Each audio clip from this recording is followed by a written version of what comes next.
My prediction is that it will be by far the cheapest place to put AI will be space in 36 months or less, maybe 30 months. 36 months? Less than 36 months. You can mark my words.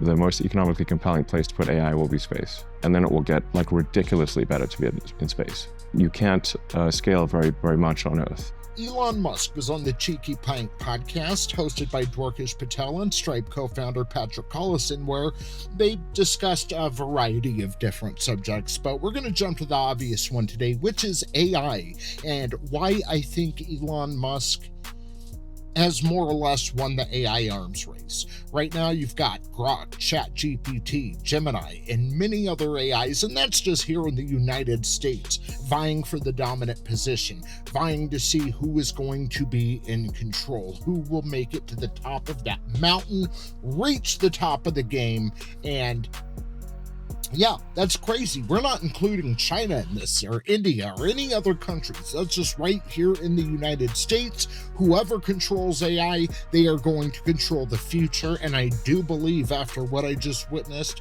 it will be Elon Musk.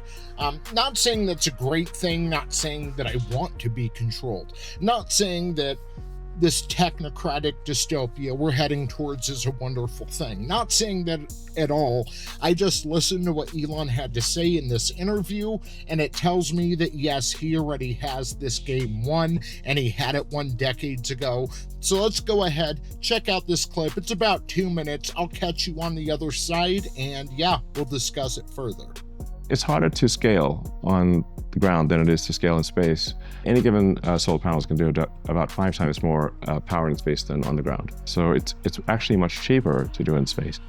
My prediction is that it will be by far the cheapest place to put AI will be space in 36 months or less, maybe 30 months. 36 months? Less than 36 months. You can mark my words. In 36 months, but probably closer to 30 months, the most economically compelling place to put AI will be space. And then it will get like ridiculously better to be in space.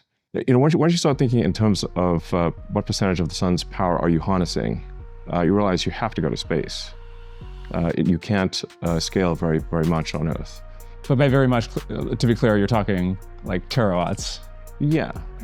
Well, all of the United States currently uses only half a terawatt of power on average. Yeah. Right. So, you know, if you say a terawatt, that would be twice as much electricity as the United States currently consumes. So that's quite a lot. And can you imagine building that many data centers? I mean, that many power plants? Mm-hmm.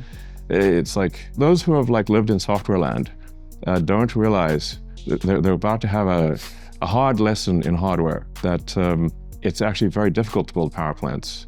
And then you don't just need you need power plants, you need all of the electrical equipment, you need the electrical transformers to run the transformers. Have you ever tried to do an interconnect agreement with a utility at scale, like with a lot of power? As a professional podcaster, I can say that I'm not, in fact. Yeah. Can't you solve this with your own behind the meter power stuff? You can build power plants. Yeah. That's what we did at XAI. But plus it's too. Why isn't this a generalized solution? It's very difficult to scale other forms of power. You can scale potentially solar. The solar cells are already very cheap. I think like solar cells in China are around like 25, 30 cents a watt or something like that. It's absurdly cheap. Now put it in space and it's 5 times cheaper. In fact, no, it's not 5 times cheaper, it's 10 times cheaper because you don't need any batteries. So the moment your cost of access to space becomes low, by far the cheapest and most scalable way to generate tokens is space. It's not even close. It'll be an order of magnitude easier to scale. 5 years from now, my prediction is we will launch and be operating every year more AI in space than the cumulative total on Earth. So it may sound like a couple tech bros just shooting the shit on a podcast, but this is absolutely massive. And, you know, let's go through some of what Elon said first. Number one, he does claim in the next 36 months or less, and probably even sooner, it's going to be cheaper to scale up AI in outer space.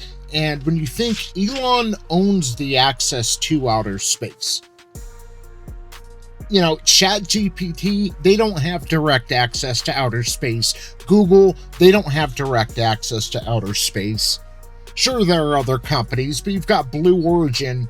You know, if SpaceX was Amazon.com, and Jeff Bezos owned Blue Origin would be in comparison, I don't know, like a high-end boutique store. You know, one single location. I mean, it's no comparison. Even NASA doesn't really even have direct access to space in this day and age. It's SpaceX. It's almost like how Sony owned disc technology, the patents on CDs, DVDs, Blu-rays. So, you know, Disney may outperform Sony in cinema, but every time they're printing a DVD or a Blu-ray or even a CD, they're paying Sony. So Sony's winning either way, and that's almost where Elon Musk is here. You know, he talks about the raw power alone it takes to run these AI plants. It's about 1 terawatt that it's going to take, and meanwhile the US on average is consuming, and altogether the United States on average is consuming about 0.5 terawatt. That's a lot of power plants, and power plants aren't easy to get built. And then there's all the infrastructure that goes along with the power plant, so you can basically harness that energy. So you can run that energy, so you can keep the power plant going versus just collecting direct sunlight in outer space. Because, you know, solar power becomes way more efficient when our atmosphere isn't filtering the energy out, you know, and it's 5-10 times more cheaper. No need for batteries. The lack of heat in outer space is going to help with the cooling system for all this. And basically, yeah, Grok is going to be in outer space in the next 3 years or so. And for any of these other companies to join Grok, they're probably going to have to go through Elon Musk, or they can spend the next 20 years building up their own space company, in which time Grok will have spent 20 years scaling up, and they never catch up anyway. And I'm not a cheerleader for Elon Musk here. I'm just saying he's talking about all this in this interview, and it's almost like I could see the chessboard laid out. He won as soon as he built SpaceX up, as soon as he started landing those rockets. The future of AI is outer space. And right now, only one person in the game really has access to outer space like that. So that's my prediction, at least. And again, everything Elon is doing, I truly believe, is to get humanity to Mars. And God, the guy holds a lot of power. So on the unfortunate day that Elon Musk does pass, I hope he splits all this up, because, you know, I can't even say I trust him with all this power, but I probably trust him a lot more than other individuals out there who might wield the same amount of power and influence. So I don't know. This is just huge to me. It seems like it should be a lot bigger of a story that nobody's really catching on to. But yeah, Elon Musk basically has this arm race won, because outer space becomes the bottleneck, and he basically has the most efficient, cheapest, and quickest access to space at this time. So why wouldn't it be Grok? That's just how I feel anyway. What do you think? Let me know in the comments. Thank you all for checking out this video.